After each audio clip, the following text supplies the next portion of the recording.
एक ऐसा नीला कलर का पुष्प होता है, देखो छोटा है थोड़ा हमारे हाथ में, ये फूल का बेटा है, ठीक है, पूरा फूल नहीं है, ठीक है,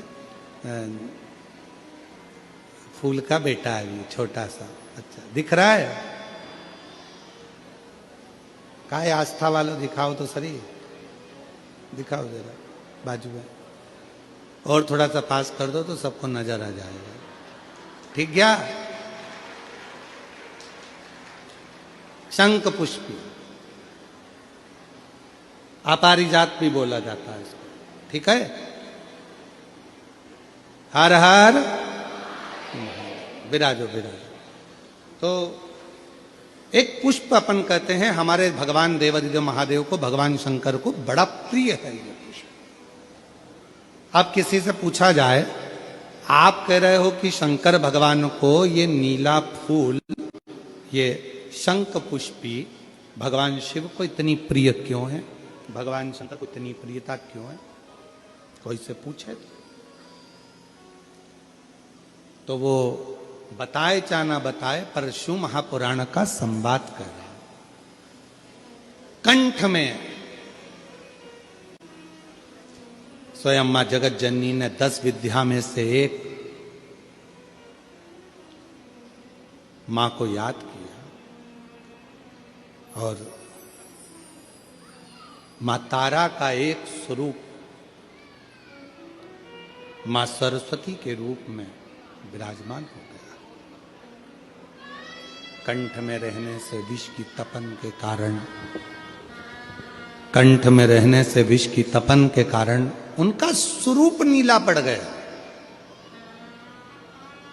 और जब उनका स्वरूप नीला पड़ गया तो भगवान देवादिदेव महादेव ने कहा, सुनो पार्वती, संसार के लोग, भूमंडल में रहने वाला यदि कोई भी मानव जिसकी विवेकता, बुद्धि, विचार, सोच, ज्ञान थोड़ा सा भी अगर उसमें कम है, तो वो नील सरस्वती का यदि आवाहन करे, मां नील सरस्वती स्तोत्र का पाठ करे, मां नील सरस्वती की स्मरण करे, तो उसकी विवेक, उसकी बुद्धि तीव्र होती है, श्रेष्ठ होती है। और सुनो पार्वती, यदि मान लो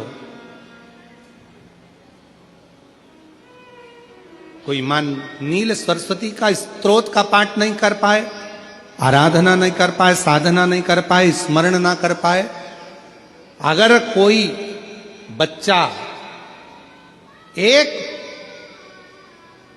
शंख पुष्पी पुष्प को समर्पित कर कर जलाधारी पर, और 1 लोटा जल यदि वो समर्पित करता है, और उस जल का आचमन कोई बच्चा नित्य प्रति करता है, तो वो बच्चा धीरे धीरे विद्वत्ता धारण करता ही जाता है। जो याद करता है वो भूलता नहीं।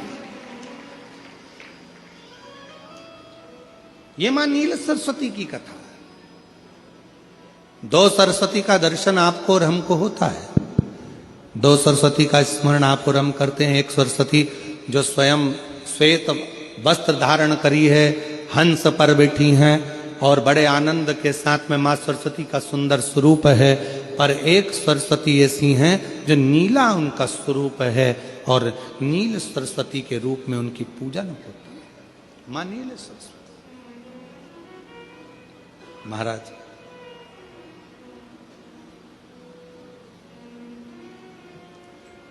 जैसे कोई कोई बच्चे ऐसे होते हैं कि जन्म लेने के बाद में उनकी राल टपकती रहती है, विद्वान नहीं हो पाते, पलंग पर पड़े रहते हैं, पांव हाथ काम नहीं करते हैं, और डॉक्टरों का इलाज चलता रहता है, पर वो रिटर्न नहीं आ रहा है।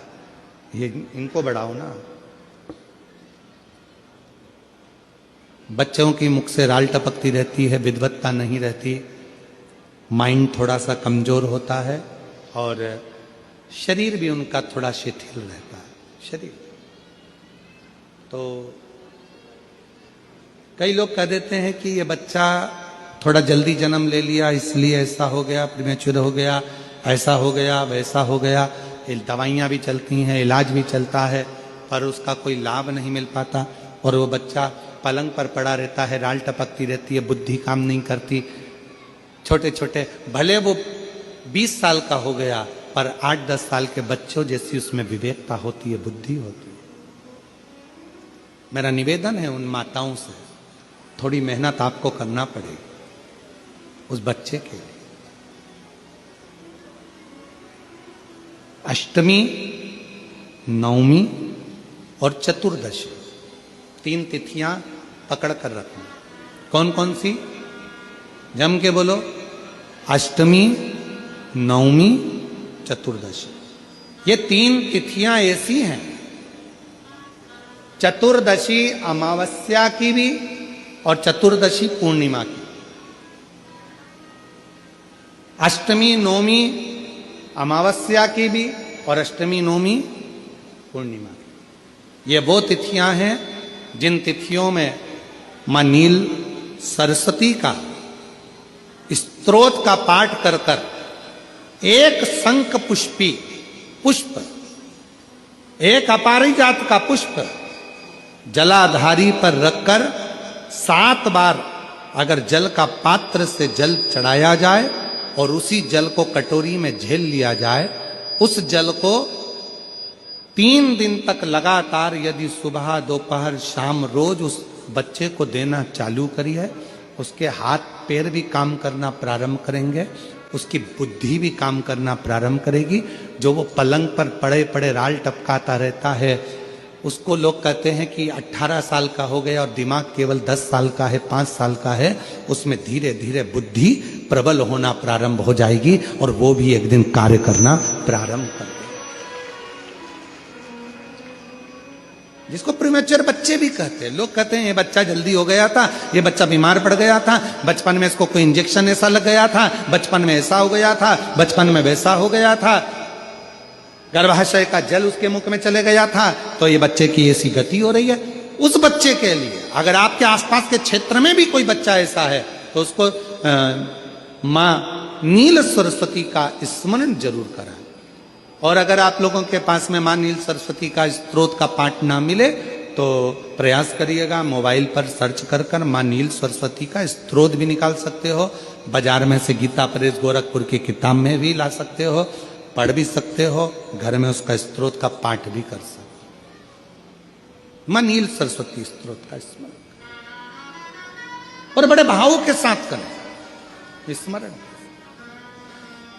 और कोई माताएं कह देती हैं, कोई बच्चा कह देता है मम्मी मुझे याद नहीं होता, याद करता हूं परीक्षा हॉल में जाकर भूल जाता हूं, मैं कुछ पढ़ता हूं बाद में जाके भूल जाता हूं, स्मरण में नहीं रहता। तो उनसे भी निवेदन है, आप मां नील पाठ नहीं पढ़ सकते, स्तोत्र नहीं कर सकते, संस्कृत में नहीं पढ़ सकते, तो मां नील सरस्वती के नाम से अष्टमी नवमी और चतुर्दशी के दिन एक शंख पुष्पी पुष्प को, नीला कलर का जो फूल होता है बेल में लगा होता है, जो शिव जी को अति प्रिय होता है, उस पुष्प को आप जलाधारी पर रख दीजिए। जलाधारी जानते हो ना सब लोग, शिवलिंग पर नहीं, जलाधारी पर रख दीजिए और जल चढ़ाना 7 बार प्रारंभ करिए।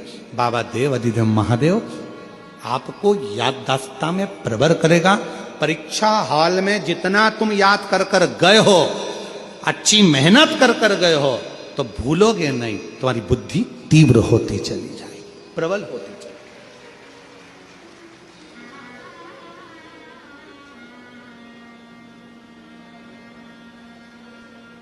आजकल आयुर्वेद में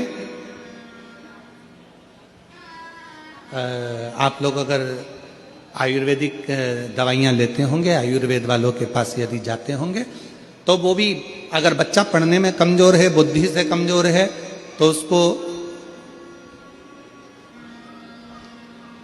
शंख पुष्पी की चाय पीने का भी कहते हैं। बाजार में आती होगी शायद, है भैया कह रहे हैं कि बाजार में वो चाय भी मिलती है, नीली चाय। महाराज याददाश्ता के लिए, उसको प्रबर करने के लिए लोग शिव कथा कर रही है। कौन सी सरस्वती? जम के बोलो, जम के जरा, पूरा तो नाम बोलो, मां नील सरस्वती। तुमने डायरेक्ट कह दिया नील सरस्वती। मां कौन लगाएगा? मां है ना अपनी, तो उसका संबोधन पूरा होना चाहिए। कौन सी सरस्वती? मां नील सरस्वती का स्मरण सुख देता, आनंद देता।